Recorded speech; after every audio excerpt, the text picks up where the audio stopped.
Hello, new Stoics. This is Tim, and this is today's Daily Stoic. And this is going to be the last day that we're going to do meditations by Marcus Aurelius. And I figure we do a double chapter just to mark the end of it. We may go back to it, but for right now, we are uh, going to end it, and we are going to get into of anger, and hopefully you'll like that. Also, tonight I'm going to start my nightly meditations program, and hopefully you enjoy that as well. So, we are getting into chapter 12 and 13, and I hope you enjoy it. If you will be governed by reason and manage what lies before you with industry, vigor, and temper, if you will not run out after new distraction but keep your divinity pure, even as though you must at once render it up again, your mind staunch and well disciplined, as if by trial of behavior were your last, and if you will but cleave to this, and be true to the best of yourself, fearing and desiring nothing, but living up to your nature, standing boldly by the truth of your word, and satisfied therewith, then you will be a happy man. But the whole world cannot hinder you from so doing.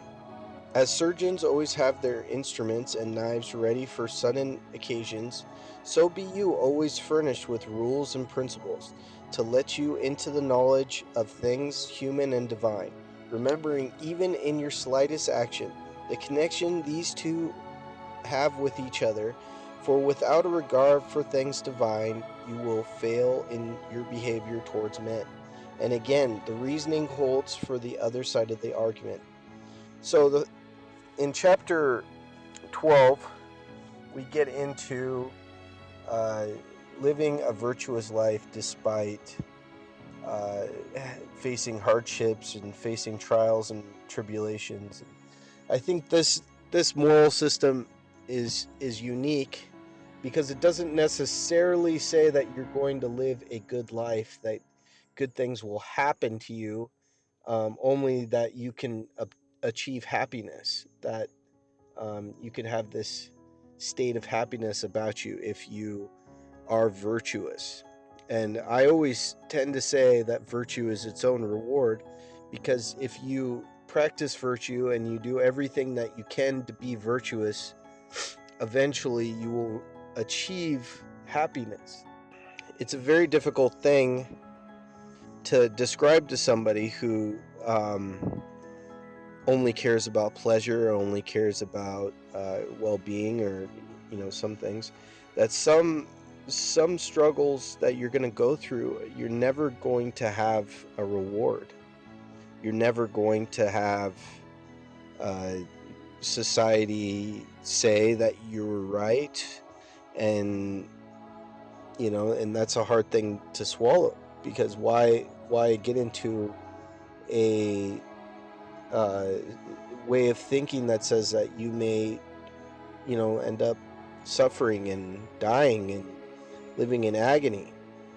Um, but I think the best way to look at it is with Socrates is he he felt like when he was dying, when he was accused of misleading the youth in Athens, he felt like there's absolutely nothing that they could do to make him a wicked man, because he would die virtuously, because the state punished him for something that wasn't true. So the second part is just uh, how virtue is not something that you just have. It's not something that you can just say that you are. You can't just say that you're a stoic. You have to walk the walk. You have to control your anger. You have to live by the four virtues, and you have to try and be virtuous. And he used the example of surgeons and I would say it's kind of like being a knight, or the progressions leading to be a knight. Eventually you want to be, a king or a lord or something, but you're way down low um, as a layman or a serf, and you're trying to achieve that. And the only way that you can get to those levels is for you to keep practicing virtue. If you see an injustice, you shout out about it. If you see someone doing something foolishly, you try and inform them, and you keep your emotions in check while you do it. So I would like to say, being as this is probably the last time we're going to be reading Meditations for a little while, that it was a great read. I had a little bit of trouble with the language used, but it's very pretty, very poetic. I got a little tongue-tied a lot more than I did with the Enchiridion, which I've read multiple times. I've read Meditations a couple times, but I think that this reading was a little bit more used more archaic usage of English. But overall, I think it's a great book. It's very, very good with people just starting, uh, and we're gonna get into of anger, and the main reason I want to get into of anger is because it's actually a problem of mine, I would say.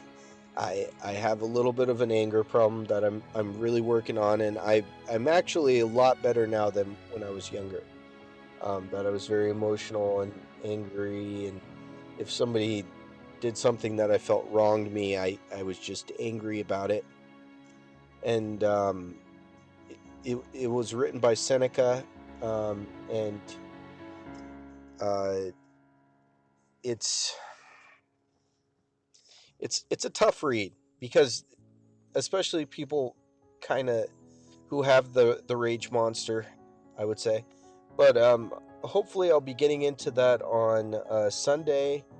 Um, there may not be some recordings because of Christmas, but I'll see what I could do. It might be nice to have a Christmas reading of, you know, some like a Stoic's take on Christmas or something.